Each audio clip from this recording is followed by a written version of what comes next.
Well, hello. If you're viewing this video, then my decision to jump from 22,000 feet out of a hot air balloon into the pool of... No, we're not doing that one. We're doing the other one.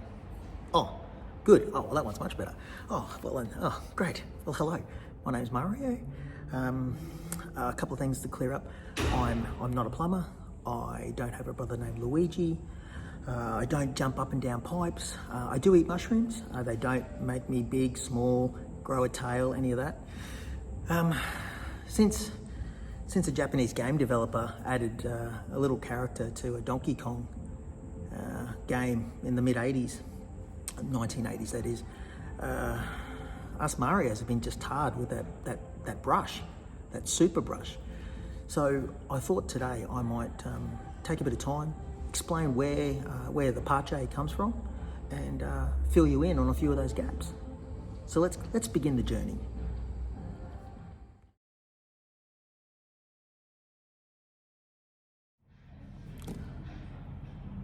Okay, so a few years ago, around 2017, we did a bit of a family tree, gathered a lot of information through both the Maltese government and the Italian government.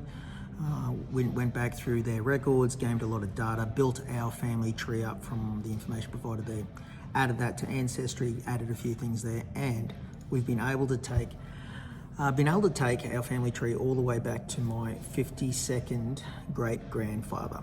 So I'm gonna kind of give you a bit of a journey on that now. Okay, so 52nd great-grandfather, King Hanno Volipio, first king of Bavaria.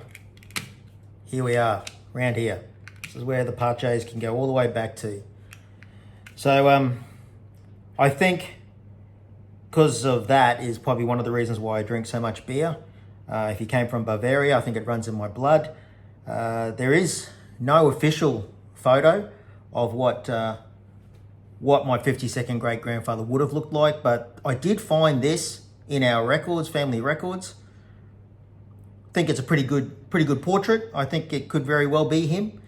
Funnily enough, my 51st great-grandfather, King Eldegar, he actually was the second son of King Hanno, and had to kill his brother to become king. So not exactly sure what that means for our family either.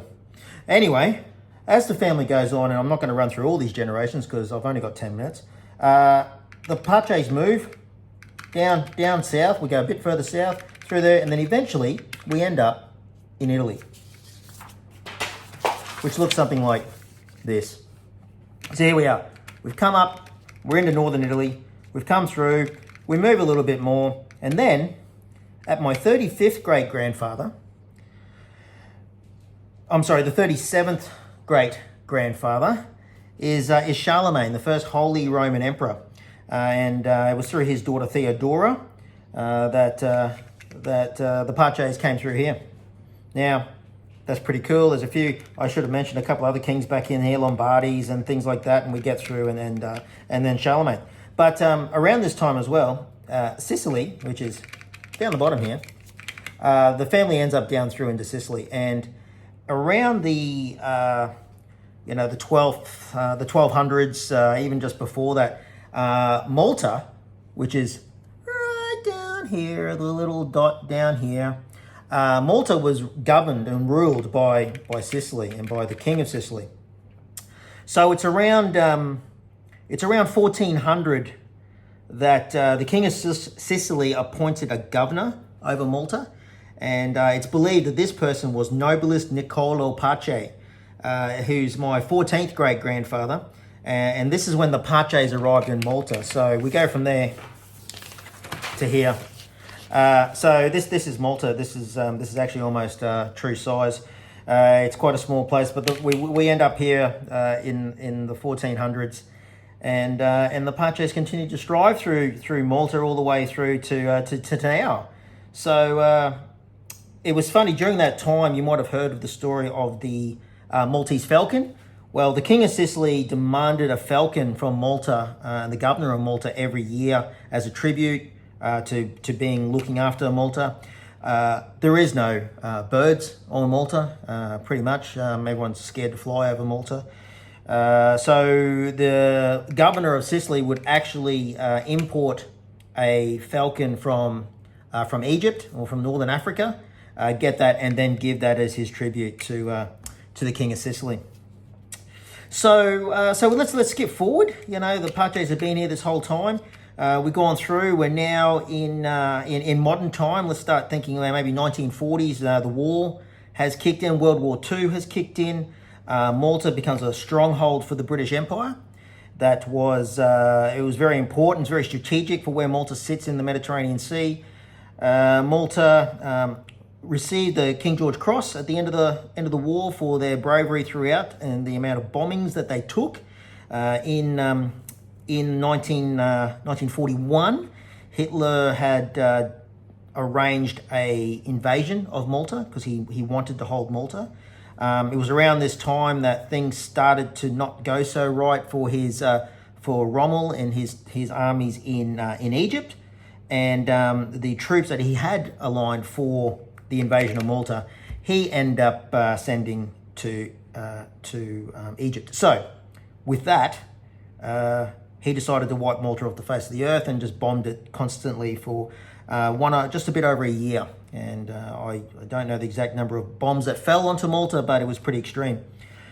During this time, my grandmother, my actual grandmother, first grandmother, is in her little village here in Zabuch, in the center of Malta, and she's out getting her rations for the day, and the air siren goes off, and she ends up having to come home very quickly, and she was carrying a bag of flour, and the bag of flour had a hole in it, and it was leaving this trail of flour all the way from the centre market through to the family home.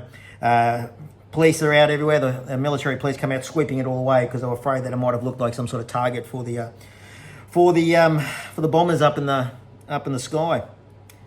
Anyway, moving forward, my family now, my dad, my nunnu and my nunna, Randy bunch of old fellas, 21 kids they had, and dad was number 20 of 21. I think every time the air siren went off, my nunnu said to my nunna, "Come here." You know, they're hiding in the wine cellar in the family home. They're down there, and I think to calm her down, you know, make sure my nunna was okay, he would comfort her, and 9 months later, out pops another baby. So I think my grandmother thought that the Second World War went on for like 35 years, but yeah, there we are. So Dad came to Australia and joined 3 of his other brothers and 1 of his sisters here in Australia, very much up in North Queensland, up through Parchey region. Worked in the sugar industry there for some time. We lost Dad to the big sea a couple of years ago. Those Caribbean cruise liners, they're really good. Lost Dad to cancer in 2020, and that was the move for me to come to Brisbane and start our life here. So I don't have much more time left. I'm not going to be able to talk too much more about what's going on, but I will end this with saying that in August I'm becoming a grandfather. So I'll be my own nunnu to some kids, or to at least one. Don't know about any more than that yet. So exciting times ahead for the Parchey, and more to come on that in the future. All right, thanks for your time today.